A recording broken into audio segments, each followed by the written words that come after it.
knowledge in order to become more competent. Neither approach is superior in and of itself.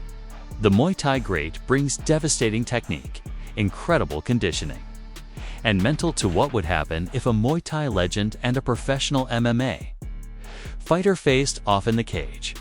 Is it possible for modern mixed martial arts training to surpass centuries-old striking methods? According to UFC research, almost 60% of professional mixed martial arts athletes have some Muay Thai expertise. But here's what's interesting. An interesting story of adaptation against specialization may be found in the results of a contest between fully mixed martial artists and pure Muay Thai masters. According to FBI crime data, 73% of violent encounters end in less than 30 seconds. Despite the fact that traditional Muay Thai bouts in Thailand can last 5 full rounds, there is a unique dynamic formed when these two worlds collide. In this video, we'll go into great detail on what happens when traditional Muay Thai technique and current MMA flexibility combine. But before we start our research, remember that in order to receive more films like this one, please click our subscribe button and give us a thumbs up to support Fight Analysis. Warm regards. But for now, let's get back to this historic confrontation. In the 16th century, Muay Thai, or the art of 8 limbs, was created in Thailand as a military tactic.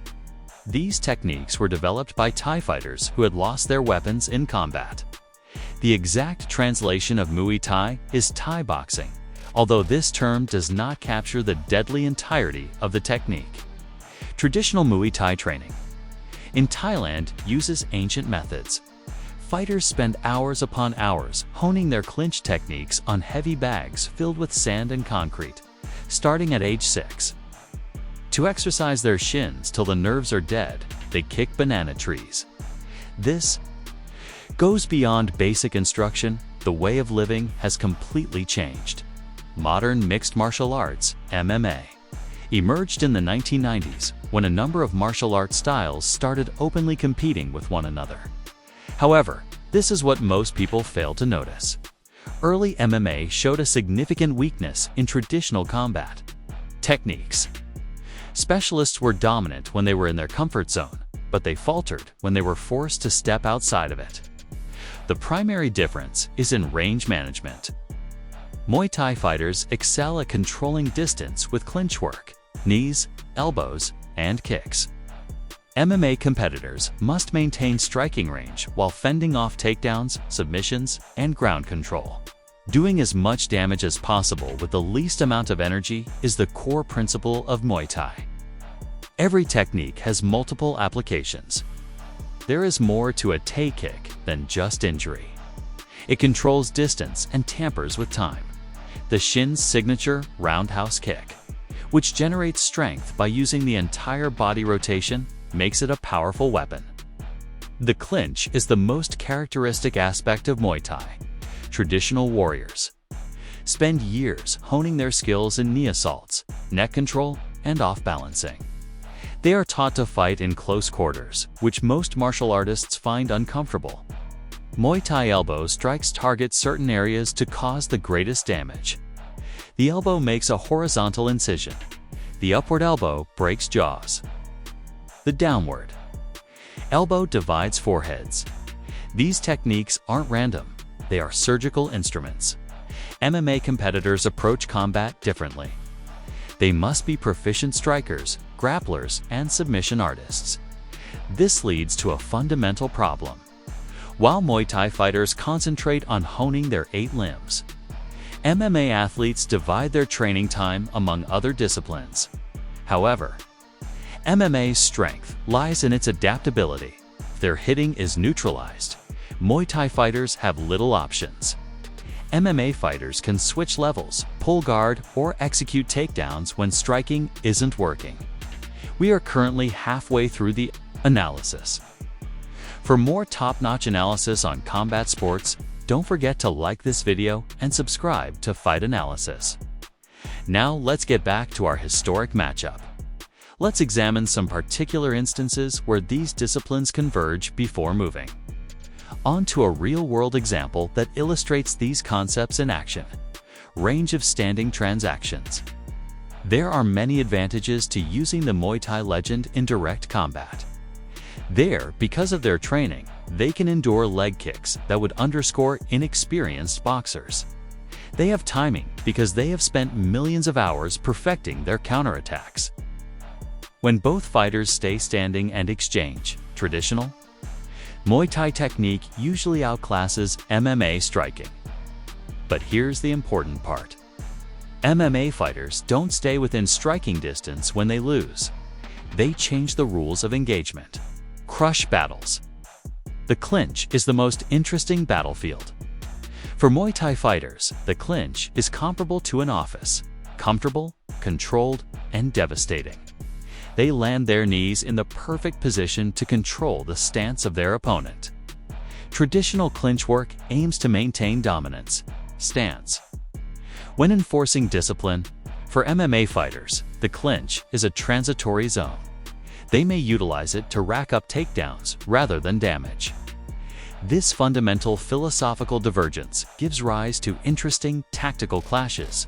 Now, let me illustrate how this really happens in real life with a horrible example from the Stroka Street Fight Championship. This covert fighting unit created the perfect test site for our investigation. A professional MMA fighter competes against a master of pure Muay Thai under the most stringent rules. The regulations were completely savage. Back of the head strikes, groin shots, and knees to the head are all permitted. No judges, no time limit. The conflict continues until it is resolved. There was no game here. The closest thing to a real street battle in an actual setting was this: a neatly structured setting. The red-clad Muay Thai fighter opened just as his training had taught him to, using his better leg technique to control distance and kick to create range. His kicks were textbook perfect, but in this case, the fundamental training difference was immediately apparent. The black-clad MMA combatant made no attempt at a standard counter kick or striking exchange. Instead, he grabbed the Muay Thai fighter's legs amid kick attempts, nearly knocking him down. This minor adjustment exposed a significant flaw. Traditional Muay Thai training does not equip fighters for opponents who see kicks as opportunities for striking exchanges rather than as potential takedowns. The red fighter swiftly adjusted and threw some powerful round kicks as the two fighters exchanged rapid combinations. But then came the moment that best illustrated the tactical differences between these arts. The MMA fighter landed a forceful strike to the throat, which is strictly forbidden in traditional Muay Thai, but perfectly acceptable under Stroker rules. This next strike necessitated a timeout, and the Muay Thai fighter's distress was apparent. Not from the real damage, but from fighting under limitations for which his body was not prepared. Thai fighters were taught to withstand kicks to the legs, elbows to the head, and torso strikes. But they don't include throat strikes in their exercise routine. When the battle resumed, the tactical chess match became even more apparent. The MMA fighter began using cage positioning, which is different from traditional Muay Thai training. He cornered the red fighter against the barrier, limiting his movement and escape routes. The Muay Thai fighter escaped with a spectacular round kick, showcasing his superior technique in close quarters. But this is where the versatility of MMA was useful. During a heated in-person altercation between the two fighters, the MMA fighter cornered his opponent again.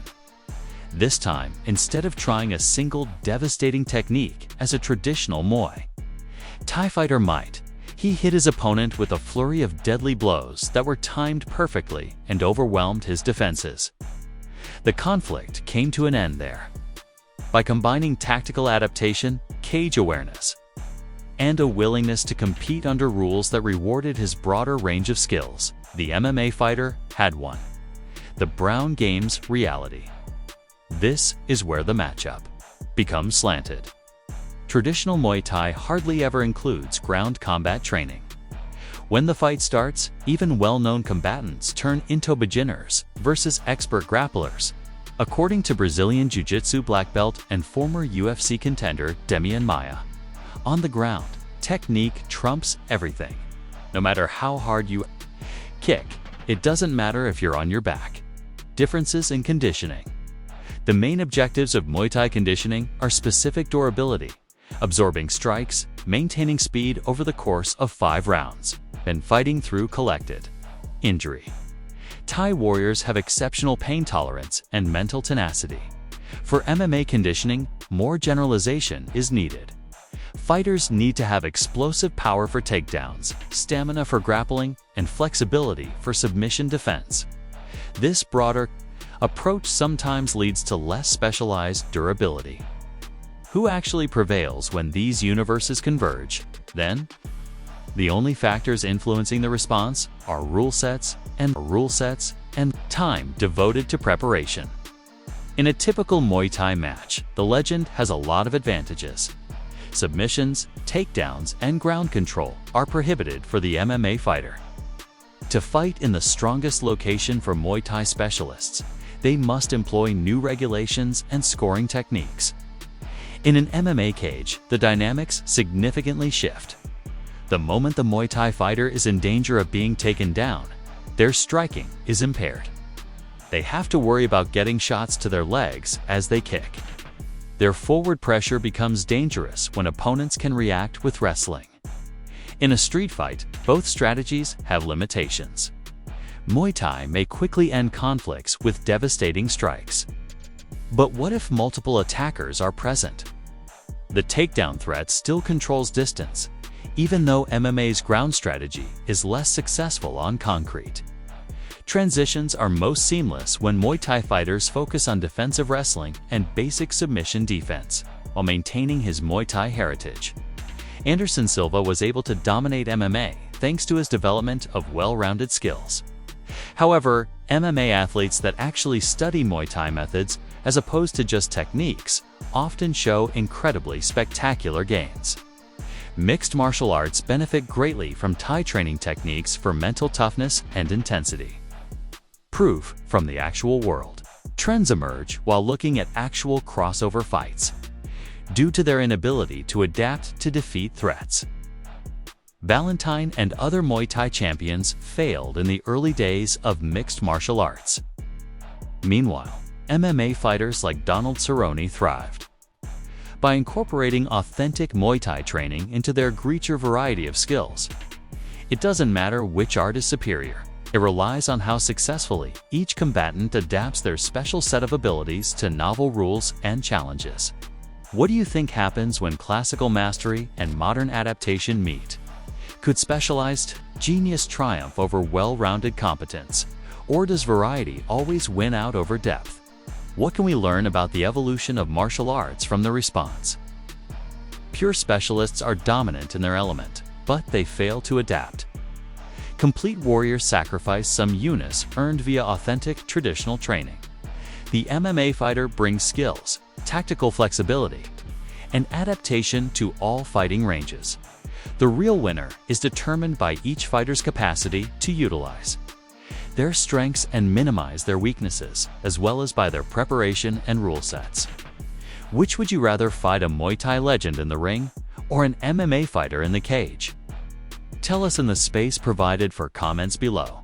Remember to subscribe to Fight Analysis for further studies on the intersections of several martial arts worlds.